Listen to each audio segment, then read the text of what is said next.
Hey everybody!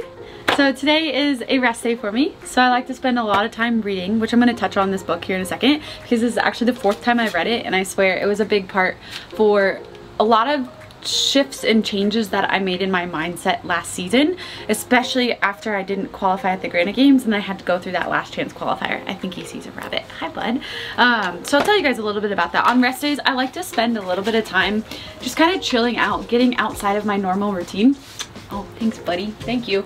And right now, Milo and I are front porch sitting because he likes to watch the cars go by and check out the squirrels and rabbits. And I also like just to get out of the house and just kind of relax a little bit, because when I'm in the house, sometimes I see a lot of stuff I need to do. So just kind of trying to just change the tone, clear my mind, and enjoy a little bit of time outside. And we're not going to be able to do this much longer because winter's rolling in Columbus, Ohio here shortly. But mindset.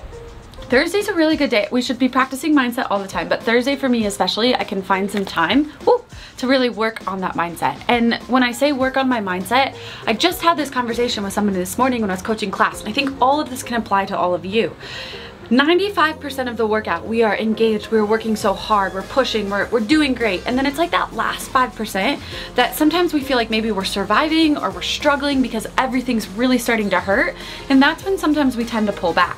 It should be the opposite. And I'm trying to work on that myself and trying to enjoy the process of pushing myself. But we show up to find that pain cave. We show up for that last 5% of the workout. So it's super important to not pull back in that last 5%, but challenge yourself and push yourself to continue reaching new levels and continue working hard.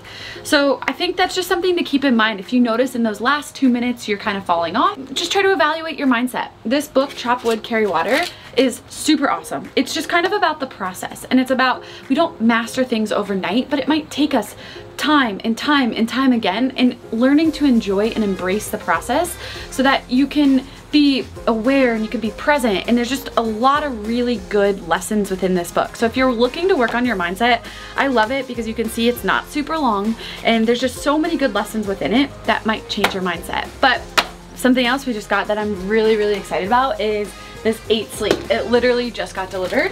So this is kind of like, I get really hot at night. I don't know about you guys, but when I'm training, I just wake up hot.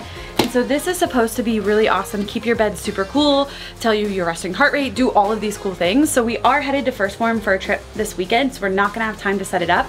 But if you guys wanna see like a full unboxing video on how it's gonna improve sleep, which ultimately improves recovery, which is gonna improve performance, we'll definitely show you that. So make sure to drop that in the comments below. But now I'm gonna take a break from reading my book and I'm gonna go through a couple stretches, because as I mentioned, and just to work on my mobility, because as I mentioned, we are heading to First Form, which means we have a 6.5, 7 hour car ride. So my hips, my back, everything starts to get really tight. So recovery days, I always work on mobility, but I'm gonna work on it especially maybe a little extra today, just to prep for that car ride. And then when I get to St. Louis, I will also go through another Go WOD mobility routine. So I'm gonna share a couple of those exercises with you today. Oh, I'm already really tight. So the first stretch that I'm gonna go through is called the night stretch. So I am focusing my protocol on my hips and my lower back, because I can work on my forearms, my wrists, and things like that in the car, but sitting for an extended amount of time never feels very good on the lower back. So the first one I'm gonna start with is the night stretch, which I love. It's gonna be like an extended lunge. So for that lunge, we're gonna step into a wide stance. This is from the Go WOD Mobility app.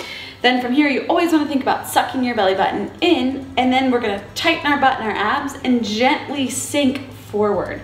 So I'm opening up all of this quadrant through here, just getting a nice good stretch. What I wanna make sure I'm not doing is pushing my hips back, because now I just eliminated the stretch. So suck my belly button in, squeeze my butt and my abs, push my hips forward, keeping my chest upright, and I'm gonna get an amazing stretch. I'm gonna hold 1 minute per side.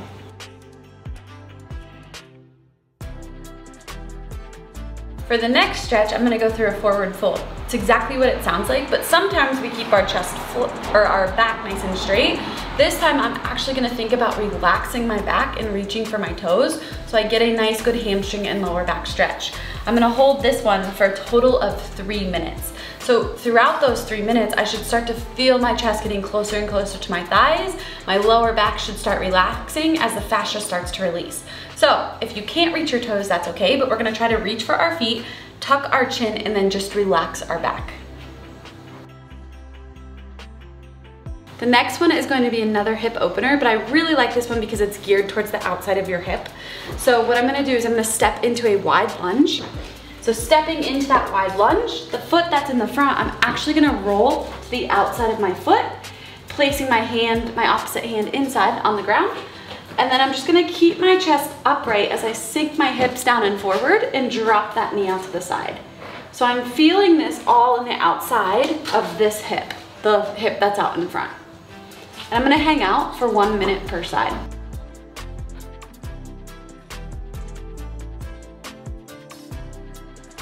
So the next one I'm gonna go through is going to be a down dog to Cobra. So I really like this because it's gonna be extension and flexion of the hips and the lower back. So we're gonna start in our down dog position with our legs extended.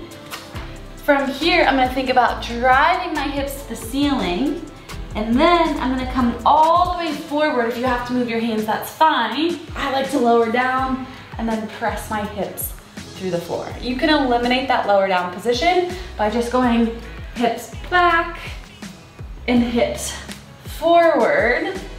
Nice long toes, and it should feel pretty good. We never want to force this position, so if this is too intense, we can do our Cobra from our elbows. So I've got 10 seconds to keep working through this.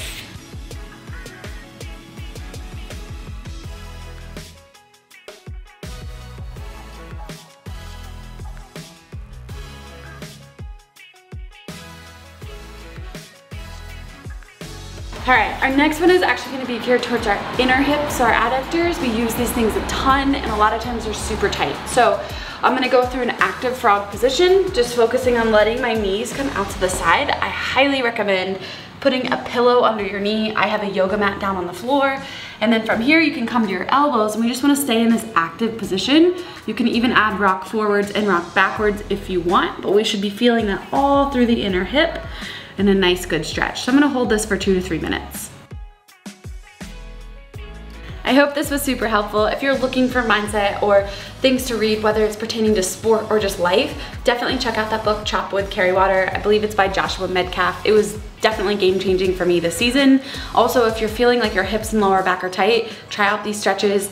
Good rule of thumb, hold everything for at least a minute. On some of those single positions where it's not each side, hold up to 2 or 3 minutes. I think you'll feel like a new person. The rest of the day, I'm just gonna go make some food, try to get a little bit of extra sleep tonight, and try not to think about stressing about the workouts that I have to come tomorrow, but just focus on relaxing and winding down and just being calm. That's what a great recovery day is. If you liked the video, please smash the like button, subscribe. We've got lots of good stuff coming. We're making our trip down to First Form. I'm gonna do a full day of eating coming up, more awesome workouts, things like that. And don't forget to check out our IBEX training, because that's everything I do on a daily basis. And we also have a 60-minute program that we use at our affiliate CFP Fitness that are killer workouts, full body. You're gonna love them all. Have a great day.